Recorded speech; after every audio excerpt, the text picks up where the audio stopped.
வணக்கம் நேர்களே! எல்லோரும் எப்படி இருக்கீங்க? உறங்கும் முன் ஒரு சிந்தனை கதையினூடே உங்களை மீண்டும் சந்திப்பதில் பெருமகிழ்வும், ஆனந்தமும்.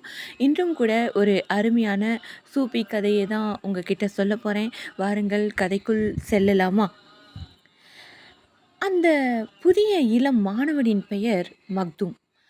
அறிவிலும், பயபக்தியிலும், அடக்கத்திலும் கூட சிறந்து விளங்கிய அவன மட்டும் சோஃபி மகான் ரொம்ப ரொம்ப நேசிச்சாரு. இதனால மூத்த மாணவர்கள் பொறாமைப்பட்டாங்க.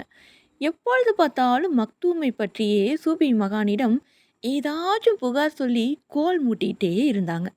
மக்தூமை விரட்டி அடிக்க பல சூழ்ச்சிகளும் செஞ்சுட்டு இருந்தாங்க அந்த மூத்த மாணவர்கள். மூத்த மாணவர்களுக்கு எப்படியாவது சரியான பாடம் புகட்டணும் அப்படின்னு முடிவு செஞ்சாரு மகான். ஒரு நாள் என்ன பண்ணார்னா, எல்லா மாணவர்களையும் கூப்பிட்டாரு. அன்பு செல்வங்களே, உங்கள் அறிவாற்றலுக்கு ஒரு போட்டி நான் வைக்க போறேன். அதில் வெற்றி பெறுபவர் என் வாரிசாவாங்க அப்படின்னு சொன்னார். எல்லா மாணவர்களும் போட்டிக்கு தயாரானாங்க. அவர்களுக்கு எதிரே ஒரே வடிவத்தில், ஒரே வண்ணத்தில், ஒரே அளவில் 3 மனித பொம்மைகள் வைக்கப்பட்டு இருந்தது. அந்த 3ல் சிறந்தது எது அப்படின்னு கண்டறிஞ்சு சொல்லணும் அப்படின்னு மகான் ஆணையிட்டார். அந்த ஆணைய அந்த 3 மாணவர்களும், மூத்த மாணவர்களும் ஏற்றுக்கிட்டாங்க. மூத்த மாணவர்கள் ஒவ்வொருவரா வந்து பொம்மைகளை பல கோணங்களில் பார்த்தாங்க. யாருக்கும் எந்த வித்தியாசமும் தெரியல. எல்லாம் ஒரே மாதிரியே இருந்தது. நீண்ட நேரம் ஆய்வு செஞ்சதுக்கப்புறம் கூட சிறந்த பொம்மைய அவங்களால கண்டுபிடிக்கவே முடியல. அவர்கள் குருவிடம் தங்கள் தோல்வியை ஒப்புக்கொண்டாங்க. "குருவே, எங்களால இந்த 3 பொம்மையில எந்த பொம்மை சிறந்த பொம்மை அப்படின்னு கண்டுபிடிக்க முடியல" அப்படின்னு தலை குனிஞ்சு நின்னாங்க.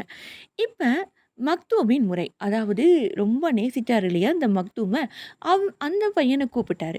சீடன கூப்பிட்டு, "இப்ப நீ சொல்லு இந்த 3 பொம்மையில எந்த பொம்மை சிறந்த பொம்மை அப்படின்னு சொல்லு" அப்படின்னு ஞானி கேட்குறாரு.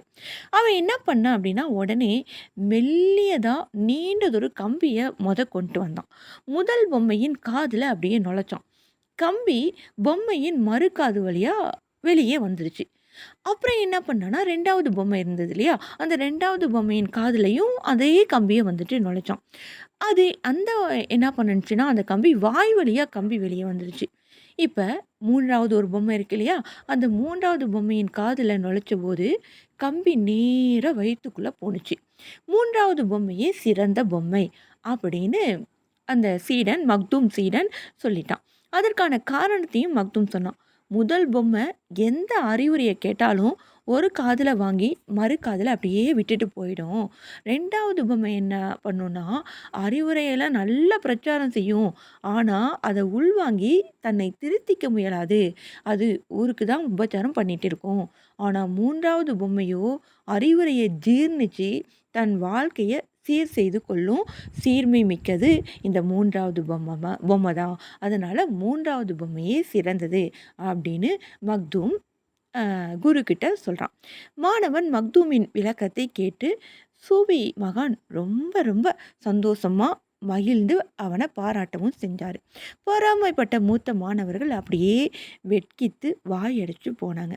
இப்படிதான் நம்மக்கிட்ட ஒரு விஷயம் சிறந்த விஷயம் இல்ல அப்படின்னா, மத்தவங்க கிட்ட எதையாவது சொல்லி அத அவங்கள வந்துட்டு கீழ இறக்கணுங்கிறதுக்காக நம்மள்ல பல பேர் போட்டு குடுத்துட்டே இருப்பாங்க. இதுதான் கோல் மூட்டுறது அப்படின்னு சொல்லுவாங்க இல்லையா?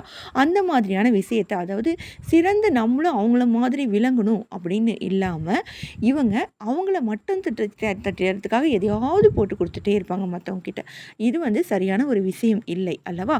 இந்த அருமையான ஒரு விஷயத்த இந்த சூவி ஞானி கதை உங்களுக்கு சொன்னுச்சு அப்படின்னு நம்புறேன். நீங்களும் இந்த கதையை கேட்டு மகிழ்ந்திருப்பீங்க. உங்களுடைய பார்வையில் இந்த கதை எப்படி புரிஞ்சுக்கிட்டீங்க என்பதை சொல்லுங்கள் அன்பு நேயர்களே. இதே போல மீண்டும் உறங்கும் முன் ஒரு சிந்தனை கதையின் ஊடே சந்திக்கலாம். அதுவரை அனைவரும் நிம்மதியாக ஆனந்தமாக சென்று உறங்குங்கள்.